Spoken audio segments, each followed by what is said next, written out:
வணக்கம். இன்றைக்கி நம்ம பார்க்கணும் பார்த்தீங்கன்னா எங்களுடைய ஸ்டூடெண்ட் ஃபஸ்ட் இயர் முடிச்சுட்டு செகண்ட் இயருக்கு போகிறாங்க. ஸோ அவங்க ஃபஸ்ட் இயரில் என்னென்ன விஷயங்கள்லாம் லேர்ன் பண்ணிட்டாங்க, இப்போ எங்கே ட்ரைனிங்கில் இருக்காங்க அப்படின்ற பற்றி அவங்களுடைய ஒரு எக்ஸ்பீரியன்ஸ் ஷேர் பண்ணுங்க. சொல்லுங்கள், உங்கள் நேம் எங்கேருந்து வந்திருக்கிறீங்க? ஓகே, என்ன கோர்ஸ் படிக்கிறீங்க? BBA Airline Airport Management. என்ன பர்பஸ்க்காண்டி நீங்கள் இந்த கோர்ஸை சூஸ் பண்ணியிருக்கீங்க? சொல்லுங்கள். எய்ம் ஏர்லைன்ஸில் ஏர்போர்ட்டில் ஒர்க் பண்ணுறது ஒரு எய்ம், அதுக்காண்டி இந்த கோர்ஸை சூஸ் பண்ணிங்க. ஓகே. ஸோ உங்கள் அப்பா மேலே என்ன பண்ணுறாங்க?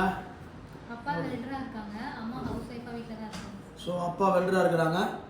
இன்றைக்கி அவங்க பொண்ணுங்களை இன்றைக்கி இங்கே BBA ஏர்போர்ட் மேனேஜ்மெண்ட் படிக்க வைக்கிறாங்க. ஸோ இது மாதிரி மிடில் கிளாஸாக இருந்தால் கூட இன்றைக்கி இந்த கோர்ஸ் படிக்கக்கூடிய அளவில் எங்களுடைய காலேஜ் ஃபீஸ் பார்த்திங்கன்னா அஃபோர்டபுளான ஃபீஸ் ஸ்ட்ரக்சர் இருக்கும். நார்மலான ஒரு பேரண்ட்ஸ் இருக்கிறாங்க, வெல்டராக இருக்கிறாங்க, இல்லை டிரைவர்ஸாக இருக்கிறாங்க, அந்த எனி கேட்டகரியாக இருந்தாலுமே அவங்க இன்றைக்கி ஒரு ஏவியேஷன் கோர்ஸ் படிக்க முடியுன்ற ஒரு சூழ்நிலை தான் இருக்குது. இதே கோர்ஸ் நீங்கள் சென்னையில் போய் படிக்கணும், இல்லை கோயம்புத்தூர் போய் படிக்கணும், வருஷத்துக்கு 2 லட்ச ரூபா மினிமம் ஆகும். ஸோ இங்கே பார்த்தீங்கன்னா டோட்டல் 3 இயர்ஸ்லேயே நீங்கள் கிட்டத்தட்ட ஒரு 2 lakhs டிகிரி முடிக்க முடியும்.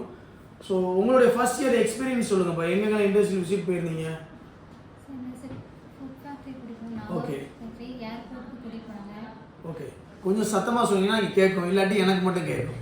நாகப்பூர் ப்ரொடக்ஷனுக்கு கூட்டி போயிருந்தாங்க, அப்புறம் ஏர்போர்ட் விசிட் பண்ண கூட்டி போயிருந்தாங்க. நாங்கள் ஃபஸ்ட் டைம் ஏர்போர்ட்லாம் விசிட் பண்ணோம், எல்லாம் நல்லா இருந்துச்சு, எப்படிலாம் நல்லா தெரிஞ்சுக்கிட்டோம். ஸோ ஃபஸ்ட் டைம் ஏர்போர்ட்டுக்குள்ளே ஃபஸ்ட் இயர் படிக்கும்போது போயிருக்கிறீங்க. அதுக்கு அடுத்து பார்த்தீங்கன்னா ட்ரைனிங் போயிருக்கிறாங்க செகண்ட் செம் லாஸ்ட்டில். ட்ரைனிங் மூலிமா என்ன மந்த்லி ஸ்டைஃபன் வாங்கிட்டு இருக்கிறீங்க? ஸ்டைஃபன் 7,000 கொடுக்குறாங்க. ஓகே, மந்த்லி 7,000 கிடைக்குது. அடுத்து ஸ்டாஃப் ஆக போகிறீங்களா? 6 months ட்ரைனிங் கம்ப்ளீட் ஆக போதா? அந்த ஸ்டாஃப் ஆனீங்கன்னா உங்களோட சேலரி என்னவாக இருக்கும்? இப்போ எனக்கு 4 month ஆகுது, நான் கம்ப்ளீட்டாக போகிறேன். என்னை வந்து ஸ்டாஃப் ஆக சொல்லியிருக்காங்க. ஓகே, ஸ்டாஃப் ஆன சேலரி வந்து ஒரு 14 or 15,000 கிட்ட. Very good very good. So 4 months training period முடிய போது ஒன்ஸ் இப்போ ஸ்டாஃப் ஆகிறவங்க ஓகே பண்ணியிருக்காங்க கம்பெனியில்.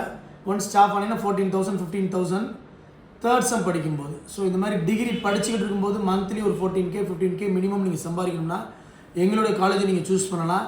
இல்லை சார், நான் காலேஜ் லைஃப் வந்து என்ஜாய் பண்ணணும், 3 years வந்து காலேஜ் லைஃப்பில் நான் எக்ஸ்ப்ளோர் பண்ணணும்னு நினச்சிங்கன்னா பாஸ்டன் இன்ஸ்டியூஷன் செட் ஆகாது.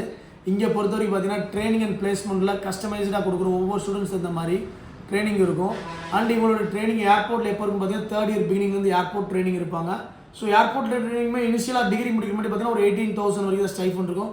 ஒன்ஸ் அவங்க டிகிரி முடிச்சதுக்கப்புறம் தான் பார்த்தீங்கன்னா ஒரு ஏர்லைன்ஸில் ஸ்டாஃப் ஆக முடியும் வித் நல்ல சேலரியோடு, நல்ல ஒரு free flight tickets, company corporate company டெல்லியில் வச்சு அவங்களுடைய ஹெட் ஆஃபீஸில் வச்சு ட்ரைனிங் இருக்கும்.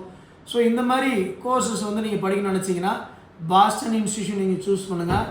மேலும் அட்மிஷன் கான்டாக்ட் நம்பர் கீழே உள்ள நம்பர் நான் தெரிவிச்சுக்கேன், அந்த நம்பருக்கு நீங்கள் கான்டாக்ட் பண்ணலாம். நன்றி, வணக்கம்.